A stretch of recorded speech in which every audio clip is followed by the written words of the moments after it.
obviously pleased with the two hookers, the young boys who stepped in the last weekend. Yeah, we had a good trip to South Africa. Obviously, Mark Jones picked up an illness/injury whilst over there.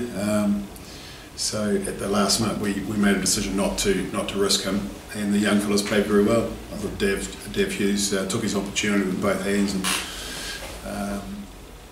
answered a few questions that we had for him. And also when Taylor came on, albeit for the last 10 minutes, again did his job and finished off another good forward effort to score a try. Kieran back this weekend. Kieran volunteer. Yes, yeah. Yeah, obviously unfortunate. We were disappointed with, it's just the way it is in terms of make contact with the head intentionally or unintentionally. His was unintentional, and unfortunately with good behaviour he was a 3-week suspension, so pleased to have him back. In terms of everyone else injury-wise, Lewis Rawlins was a possibility? Yeah, I think we'll leave Lewis out for then he gets another 2 weekends. Yeah. If it was final this week, would he play? He could probably at a push, but it's too early in the season to risk setting him back further if it doesn't pay off. So we'll probably leave him, and he should be right, all things being equal, ready to go for Ulster. And everyone else from last weekend, okay? Everyone came through all right? Yeah. The only question mark is on Clayton, who came off with an ankle injury. Right. So he's been nursed since that game.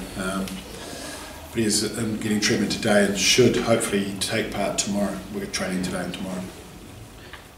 Just in terms of Edinburgh, Blade coming back, I mean, he's obviously in the Scotland squad. I mean, how impressed have you been with him? So, have you played most of the games leading up to last weekend for you?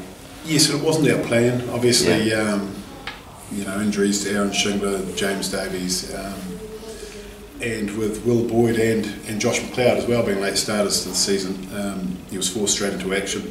As I say, it wasn't the original plan, but he's done well. We've sort of monitored him through trainings during the week. He doesn't do all the trainings, and we've done it that way, so he's been hitting fuel in the tank for a Saturday or a Friday, but during the week quite light duties, and it's just just to get us through really.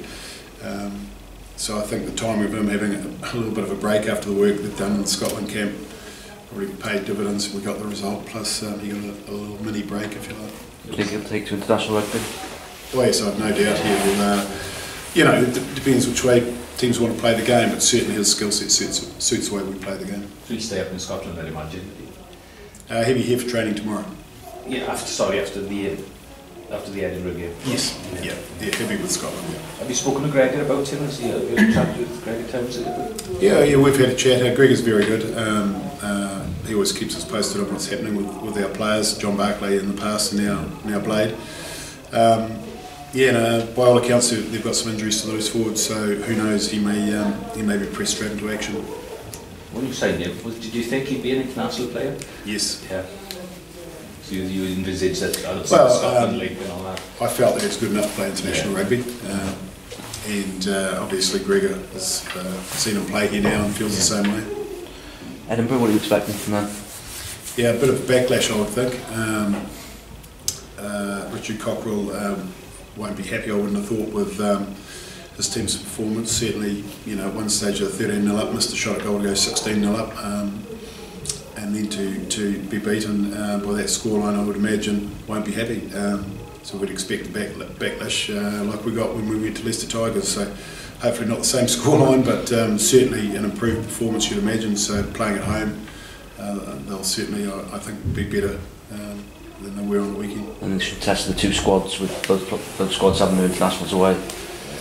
Yeah, we played a game last year where it was probably our C team against close to their A team, so we were punished, and that's fresh in the memory. We want to go there and put in a much better performance than that, and we know that the team we're taking will do that.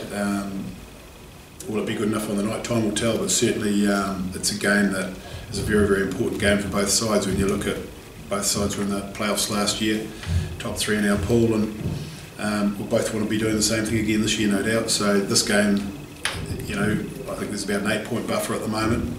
Could stretch out if we're lucky enough to get a result, so we'll certainly be trying to do that. A couple of weeks break after this as well to refresh things.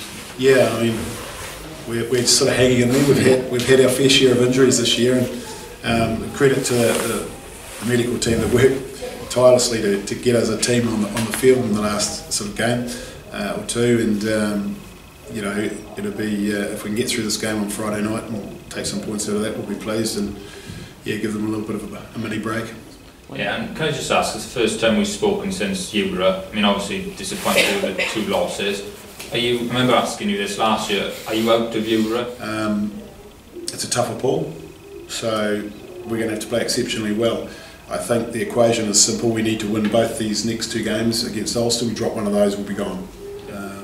We need to win and pick up at least 1 bonus point, I would imagine, in those 2 games to have a serious go at it. But the thing is, the way the pool's going, if certain results go our way, we could end up topping it still, so, which is what happened last time. So we're not out of it, but it's a pretty big mountain to climb and one heck of a challenge.